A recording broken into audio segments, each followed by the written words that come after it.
The sky that day was a faded blue, bleached and hollow like a memory stretched too thin. Wind carried the scent of dry sage and something older, like rust or sorrow. Jedediah Rourke leaned against the corral post, fingers resting loose on the handle of his branding iron, though the fire had long since gone cold. His eyes, once storm-colored, had dulled over the years into something like ash. People said he hadn't smiled since his wife died, hadn't spoken more than a few words strung together since the river took their baby girl the year after. The land suited him, wide, quiet, and cruel in a way that didn't ask forgiveness. It didn't need him to laugh. It only needed his back, his hands, and his silence. He'd been gone to Cheyenne 2 days, selling off a few aging steers, collecting supplies. When he rode back up to the gate late that afternoon, he saw them. 2 girls, tied to the stock pen like broken horses, wrists bound with old leather reins, faces turned away from the sun. Their dresses were thin, caked with dust, and their shadows stretched long across the ground like they were already halfway gone. Jed pulled his horse to a halt. The older one, tall, but not in a way that tried to take up space, stood still, eyes fixed on the fence post like she was memorizing the grain of it. The younger trembled.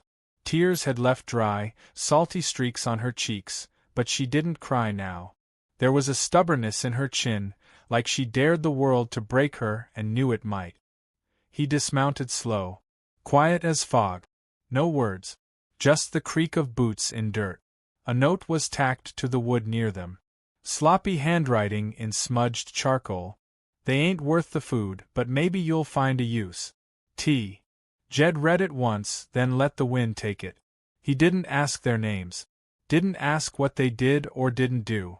The only thing he said, after cutting them loose with his pocket knife, was this. "Y'all hungry?" The older one nodded. Just once. Like it cost her. He led them to the barn, not the house. Gave them the tack room, 4 walls and a cot, plus some burlap sacks for blankets. Cold but clean. He handed over bread, a jug of water, and a little tin of beans. The older girl served the younger first without saying a word. Then he left, closed the door behind him, and stood there for a long while. His fingers curled tight around the brim of his hat, as if the leather might give him answers. They stayed. He didn't tell them they could, but he didn't tell them they couldn't. Mornings came gray and dry. Jed woke to the smell of wood smoke. Someone had found the old stove and coaxed life into it. By the 3rd day, his chicken coop was cleaned. Horses brushed. Tack polished. All without being asked. He watched from a distance. The older girl worked with a kind of grace he couldn't name. Not fast, not showy, just steady. Like she'd been doing it forever. Her hands were calloused but delicate. She never smiled, but she didn't scowl either. She moved like someone who didn't want to disturb the air. The younger one, she was different. Wild-eyed. Clumsy with buckets. She broke an egg her second morning, and cried as if she'd spilled something sacred. Laughed the next when a rooster chased her halfway down the paddock. He heard her singing once, off-key bold. Names came slowly. The older was Liza. The younger June. They didn't offer their last name, and Jed didn't ask. Some names were chains. He figured they'd tell him if they ever felt safe enough to stop wearing them. Days passed. Jed didn't speak unless necessary. But he started bringing a second cup of coffee out to the barn, leaving it on the railing like a peace offering. Liza always nodded. June waved like he was a parade. One evening, he found Liza hauling water, the full bucket too heavy for her frame. Without thinking, he took it from her hands. For a moment, her fingers brushed his. They were cold, cracked, but strong. She said, quietly, "Thank you." He didn't answer, but he didn't pull away fast either. That night, he didn't drink. He sat instead on his porch, watching the tack room window glow soft with lamplight. He tried to remember his daughter's laugh, but couldn't. It had been too long. The only sound he could recall was the rush of the river the day it took her, swollen with spring melt and crueler than the devil himself. The sisters never asked for more than he gave. They did what needed doing and stayed out of the way. But the silence between them was changing. Not gone, not loud, just warmer. One morning, he found Liza at the far fence, watching the sunrise. Her shawl fluttered in the breeze like a broken wing. She didn't turn when he approached. "I used to think," she said, voice soft as dust, "that I'd never feel sunlight again without fear on my back." Jed didn't know what to say. So he said nothing. But he didn't walk away either. That evening, as he mucked out the stalls, Ned Bartlett rode up. "Old friend. Half-deaf. All heart. You seen them girls, father?" Ned asked, tying off his reins. "Word is, he left 'em to rot. Gambled 'em off like goats." Jed nodded once. "You planning to keep 'em?" Jed didn't answer. Ned spat into the dirt. "They ain't cattle, Jed. I know that." "Do you?" Jed stiffened. Ned softened. "Just saying folks like that don't leave girls like them alone forever." That night, Jed lay awake listening to the wind scratch across the roof. Somewhere, June was humming again. Somewhere, Liza was writing in a little book he'd seen her hide in her apron pocket. And outside, under the pale moonlight, fresh hoofprints marred the dirt road leading toward the south. Prints too wide for his own horse. Too new to be anyone else's. They hadn't been there that morning. The mornings began to change, though no one said so out loud. The wind still bit early, brittle and lean, but the air around the ranch didn't feel quite as hollow. It held warmth now, soft and tentative, like the breath of something just waking. Liza was always the first to rise. She moved through the dim blue hush before dawn, lighting the fire, setting out the feed, her fingers red and stiff but determined. Her steps made no sound. June followed her, sleepier but smiling more these days, her hair always unbrushed, laughter buried behind chapped lips. Jed watched from the porch sometimes, coffee cooling in his calloused hand. He didn't speak, but his eyes followed them like someone trying to read a language he'd long forgotten. Liza never looked back when she worked. She had a quiet discipline, born of fear, maybe, or something deeper. But it wasn't just duty in her movements. It was care. The kind that turned chores into rituals. Jed noticed the way she mended the coop wire tighter than necessary. How she refilled the horse trough even when it was near full. How she folded rags in half before scrubbing the windows, her reflection moving silently across the glass like a ghost easing itself back into the world. One morning, he found the barn swept clean before he'd even laced his boot. The tack gleamed. Saddles oiled. Nails sorted in tidy rows like soldiers. He looked around once, then glanced toward the back pasture. Liza was there, mending a section of fallen fence. Alone. He mounted his horse and rode out, the silence between them broken only by the rustle of grass and the groan of old wood.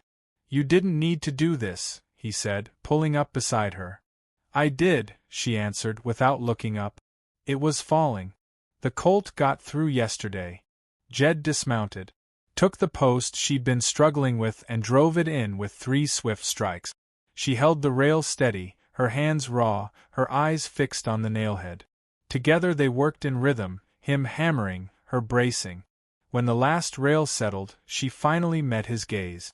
Her face was flushed, dirt smudged along her jaw like a brushstroke. "I don't want to be a burden."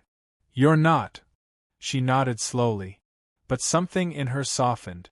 A knot inside her chest began to loosen, even if just by a thread. They walked back in silence. At the house, June was baking bread, poorly. Smoke curled from the tiny stove. Flour covered her face, and a cratered lump of dough sat like a wound in the pan. "Don't say it," she warned, seeing Jed's raised brow. "It's edible. Mostly." He grunted, though his lips twitched. That evening, Liza left a small drawing on the porch bench.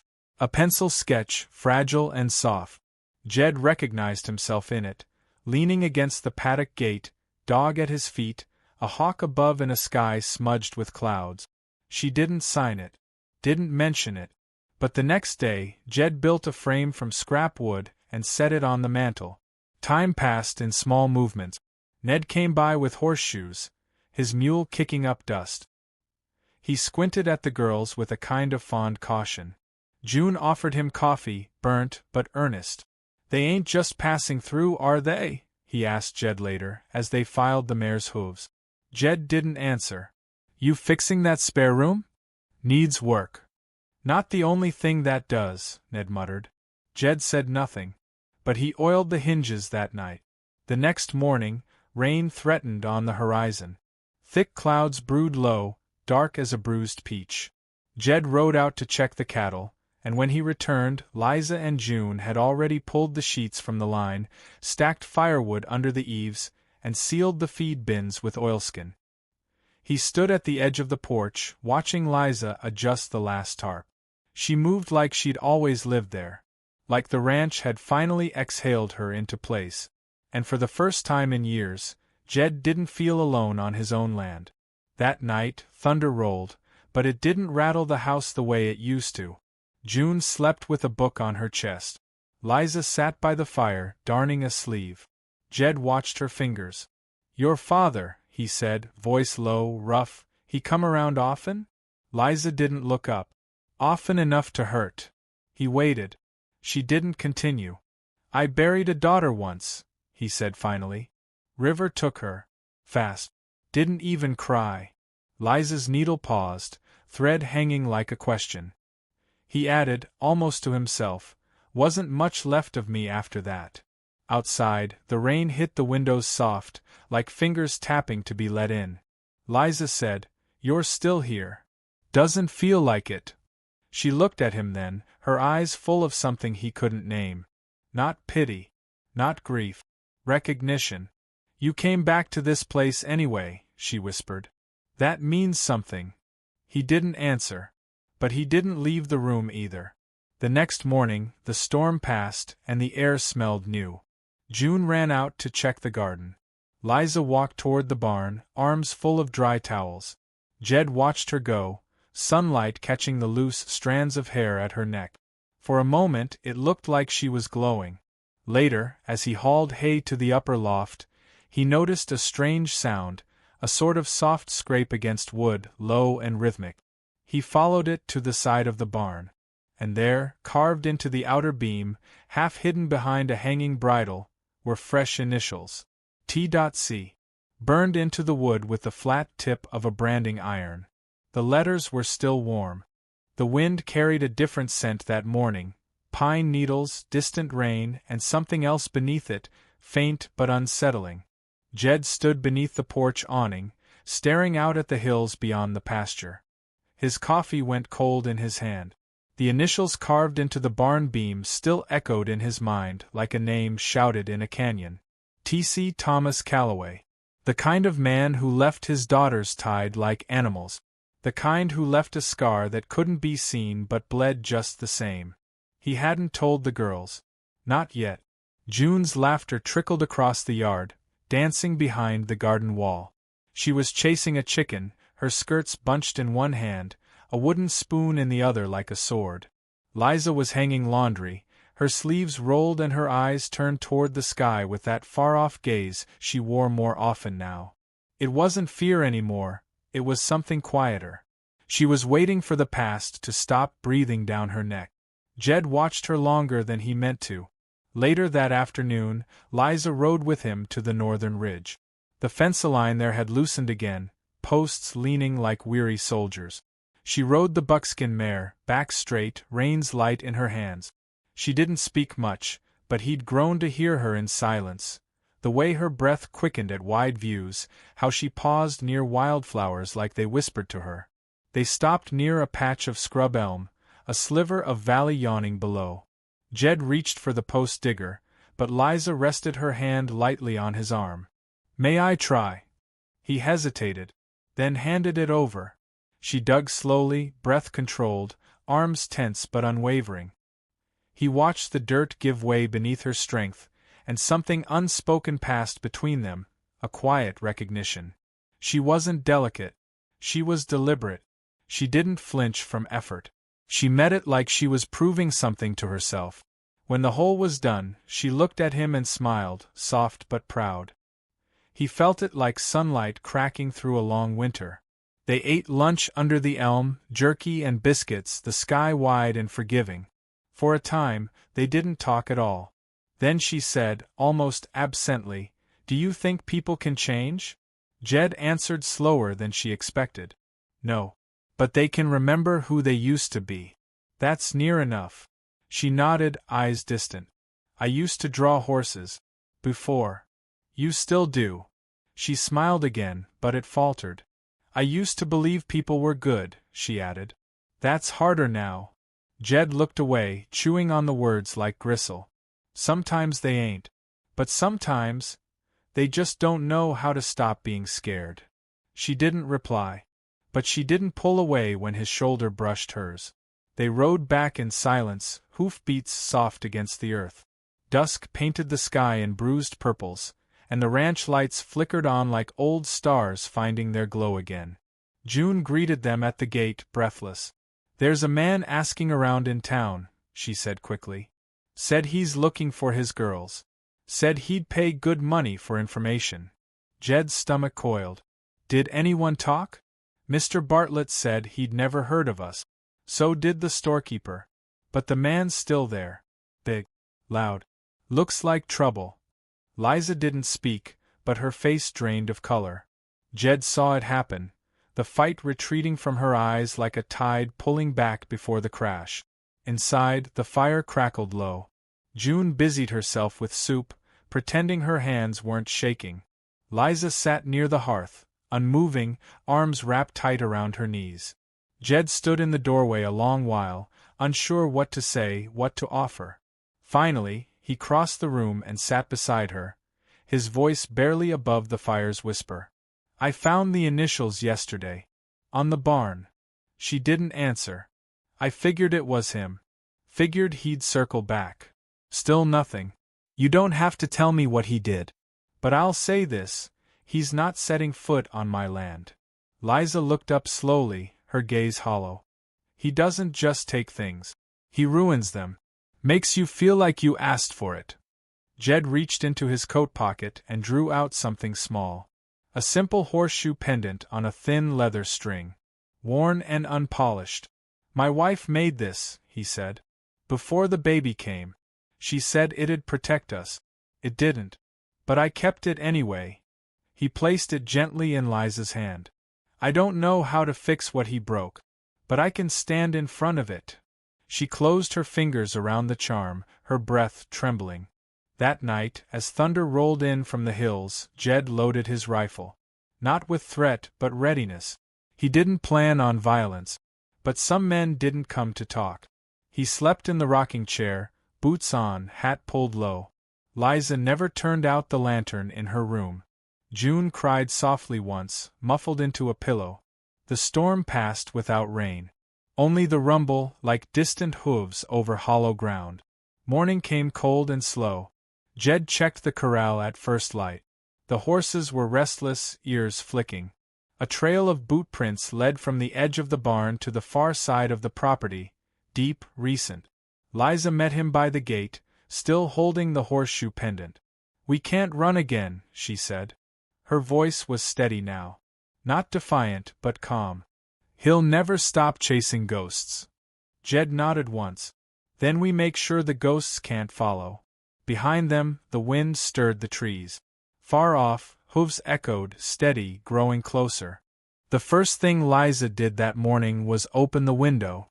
The breeze was faint, touched with honeysuckle and distant dew, but it carried a crispness that promised change. She let it wash over her face and stayed there for a moment, still, as if waiting for permission to breathe deeply.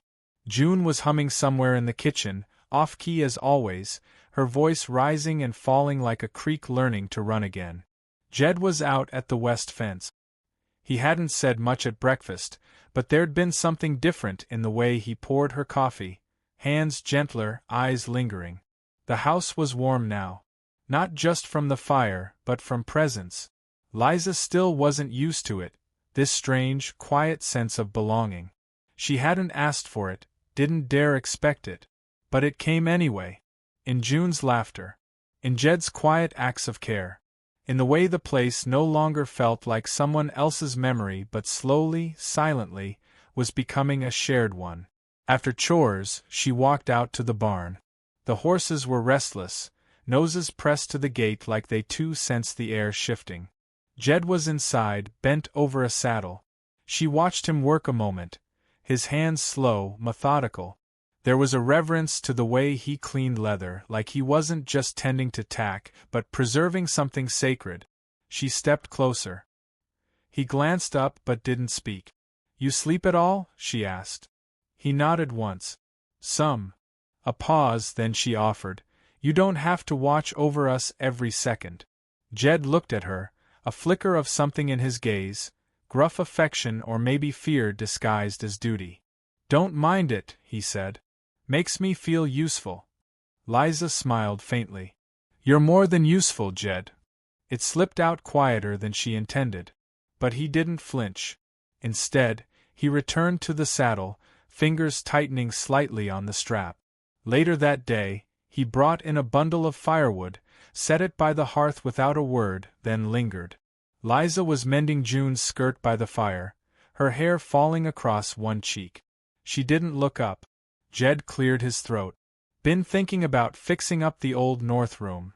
She tied off the thread carefully. "That so? Might be better than the tack room. Warmer. Windows still good." She met his eyes then. "For who?" He shrugged. "Whoever needs it." The room had once belonged to his daughter. Her things were long gone, but Liza had seen the door once, closed tight, like a tomb sealed with memory. She didn't press. That evening, June danced barefoot in the parlor while the fire cracked and spat sparks like tiny fireflies. Jed sat with a book open in his lap, though he wasn't reading. Liza leaned against the wall, arms crossed, smiling softly as June twirled. It could have been a scene from another life. One Liza never thought she'd know. Then the knock came. 3 hard rap. Silence followed. June froze. The fire popped loudly in the stillness. Jed rose, slow as thunder. He opened the door a crack. Outside stood a man built like a doorframe, eyes mean and skin sun-cracked. His hat was low, his boots muddy. "I've come for my girls," he said. Jed didn't move. "They're not yours anymore." "That's where you're wrong." Inside, Liza pulled June behind her. The man leaned in, voice quiet but laced with poison. "You think you're some savior? Think they'll stay when they see what you are?" Bitter old man trying to dress his wounds in charity. Jed didn't answer. His hand rested near the rifle just inside the doorway, but he didn't reach for it. "Their blood," the man hissed. "You think you can outlove that?" Then, behind Jed, Liza stepped forward. "You never gave us anything worth staying for," she said. Calloway turned, caught off guard. "You don't get to claim us now," she continued, voice steady, unshaking. "Not after what you did. Not after the nights we spent wishing you'd stay gone. You ungrateful." Jed stepped between them. "Leave." Calloway sneered. "You think this is over?" "No," Jed said, low and firm. "I think it's just begun." The man spat in the dirt, turned, and mounted his horse. He didn't look back. That night, the house was quiet again, but the stillness was different now. Heavy. Electric. Liza stood in the kitchen, staring at her reflection in the window glass, the horseshoe pendant warm against her chest. "He'll be back," June whispered behind her. "I know. What'll we do?" Liza turned slowly, her eyes no longer afraid. "We stay. We stand. We're not running this time." In the corner, Jed added another log to the fire. The flame caught fast, burning steady. The next morning, Liza walked into the north room. Dust hung in shafts of morning light. The window was cracked but not broken. The bed frame still held. She ran her fingers across the windowsill and saw, faint and carved by a child's hand, the name Maggie. She smiled. Then opened the window wide. As the breeze poured in, she saw movement on the hill. A rider. Approaching. The rider moved like a shadow peeled loose from the hills, slow, sure, and mean. Dust curled around his horse's hooves, stirring in dull spirals that whispered of unfinished business. Liza stood at the window, heart thudding steady but low, like a drum calling something ancient to the surface. She didn't move until the figure became clear, until the worn brown coat, bent hat brim, and cruel set of his mouth left no doubt. Calloway had come back. And this time, he wasn't alone. Another man rode behind him, thinner, younger, with a rifle slung casual across his back. Their silhouettes cut sharp against the morning haze, two wolves dressed in flesh. Liza turned from the window and crossed the house to where Jed sat at the table, oiling the old Winchester with hands that didn't shake. "They're coming," she said. He nodded once, eyes unreadable. June stood frozen in the doorway, fingers curled into the fabric of her dress. "Do we run?" Jed looked at her, slow and soft. "Not this time." The next few minutes moved in silence. Liza poured water into the kettle, as if tea mattered now, but her hands were steady. Jed checked the shells, the sound of metal clicking against metal like punctuation marks. June fetched the lanterns, just in case darkness fell before the day was done. When the riders reached the front gate, Jed was already on the porch. He didn't bring the rifle out first. Just his presence. Solid as stone, carved by time and sorrow. Liza stepped out beside him, and June followed, her face pale but lifted. Calloway dismounted with a grunt and eyed the house with disdain. "Didn't come to talk this time," he said. "You didn't talk last time either," Jed replied. Calloway spat near the step. "I gave you a chance to hand him over quiet.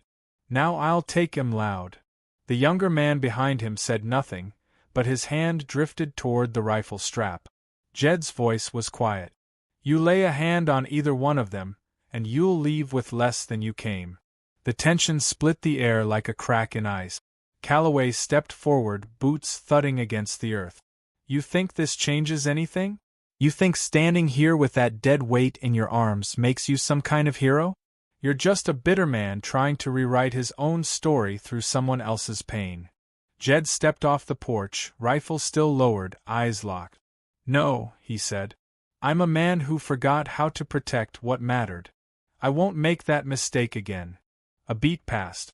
Then the younger man, no more than 19, really, lifted the rifle an inch. But Liza's voice cut through the stillness. "You don't even know our names." The boy blinked. "You were paid to come here, weren't you?" she asked. "Not to ask questions. Not to care. Just to scare." He shifted, uncertain now. Liza stepped forward. "My name is Liza Calloway. This is my sister, June. Our father gave us scars and silence. But we gave each other a reason to breathe. And this man," she turned to Jed, "he gave us a place to become more than what was done to us." The boy lowered the rifle half an inch. Calloway's hand snapped out, but Jed raised the barrel of his rifle and cocked it in a single, fluid motion. The sound cracked like a whip. "Don't," Jed warned. Liza's voice trembled, but she didn't waver. "We are not your daughters. We are not your property. And we are not afraid." The boy looked from her to Jed to Calloway, and then he turned, slowly, got back on his horse, and rode away without a word. Calloway stood alone. And in that moment, he looked smaller. Not just because he'd been left, but because he'd never grown past the kind of man who thought possession made him powerful. "You'll regret this," he said. "No," Liza answered. "You will." Calloway met Jed's eyes one last time, something feral flickering, then stepped back, mounted up, and disappeared into the dust that had carried him here. His retreat was not a gallop, but a slow crawl, as if the land itself was pushing him out.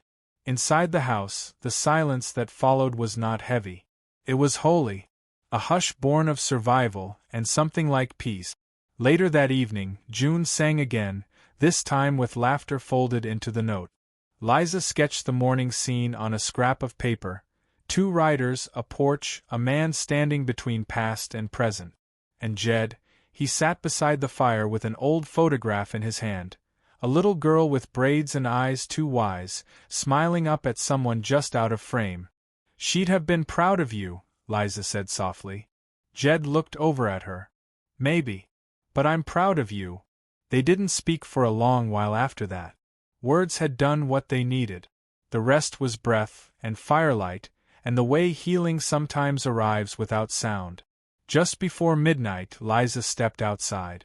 The stars were thick above the pasture, cloaking the sky like velvet sewn with glass. The horses were quiet. The night still. She ran her fingers along the porch rail where Calloway had stood. Something caught her eye.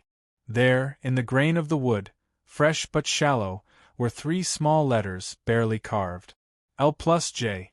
She stared at it, heart catching in her throat. And then, from behind her, Jed spoke. I didn't know if I had the right. She turned slowly. You didn't need the right, she whispered. You just needed the heart. He stepped closer, hesitant but unafraid now. And in the stillness of that moment, under a sky that had watched it all, she reached for his hand and didn't let go.